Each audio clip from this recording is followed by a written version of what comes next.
Greetings, comrades. Earlier on, I did say that my 083-340-1000 was hacked.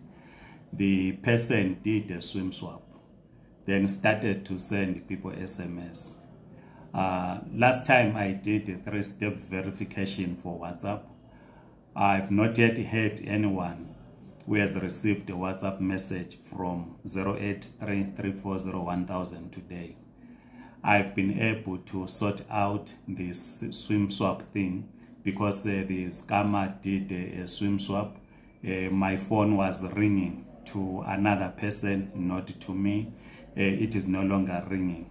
So I will only resume WhatsApp tomorrow.